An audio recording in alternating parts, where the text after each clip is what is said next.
The cat tries to warn us. I grew up in a small, rural town where nothing ever happens. The sort of place where it wasn't unusual to leave your doors unlocked and your closest neighbors are a mile or so from your house. Our family also had this giant old cat, Tag, who was a bit of a drama king, but we loved him. One summer when I was around 9 or 10 years old, the cat starts going ballistic.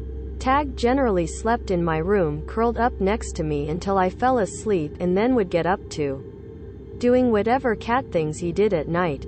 Occasionally, he would meow or try to wake me up on unfortunate nights when he could see the bottom of his food bowl and needed a midnight snack. Usually if I ignored him, he would give up or rarely go try to wake up my mom instead. This night, however, he bangs against my parents' bedroom door until he gets in and is meowing loud enough to wake us up.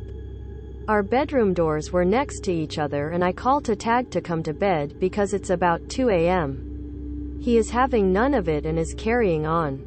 My mom gets up, goes down to the kitchen and then huffs back up with Tag on her heels still meowing insanely. She said his bowl had plenty of food and he just walked her to the door of the kitchen. Tag was an indoor-outdoor cat but had his own cat door through the garage, so there was no need for one of us to let him out.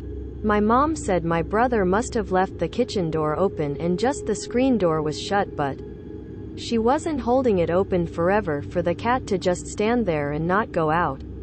She shut the kitchen door and went back to sleep, firmly shutting her bedroom door this time so Tag couldn't let himself back into their room. I always kept treats for him in my room and offered him one, but he was still meowing at their door, trying to get them up.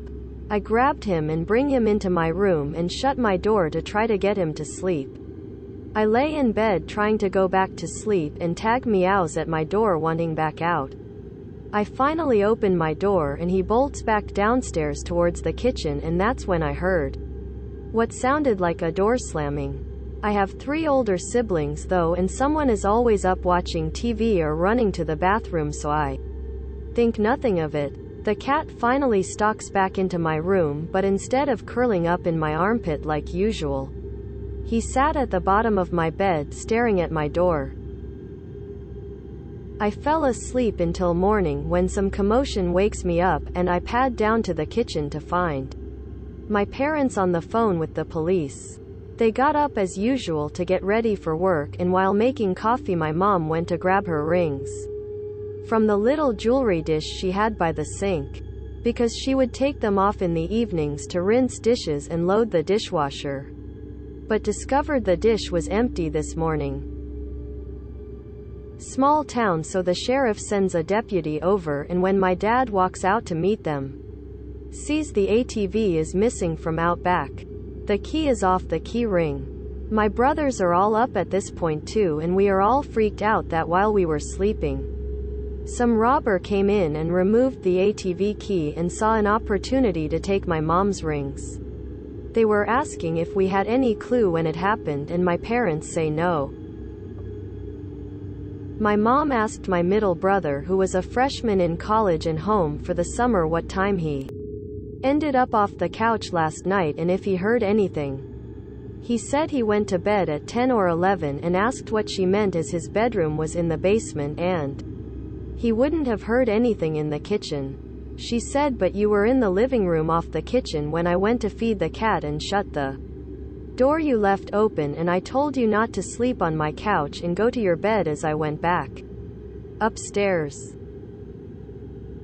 He told Mom he was in the basement since dinner and never went out or came upstairs again. He watched a movie in the basement living room before going to bed in his own bedroom. She goes white and realizes that the cat must have been trying to warn us someone came into the house, and the robber dove onto the couch and covered up to hide when she came to the kitchen and exited after she went back to bed.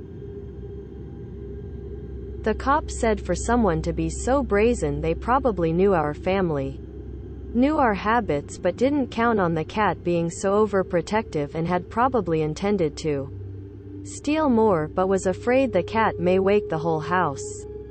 It has been over 20 years since this happened and the robber was never caught, but it is unnerving to think it was probably someone who had been to our home before as a friend. Thank God for our cat.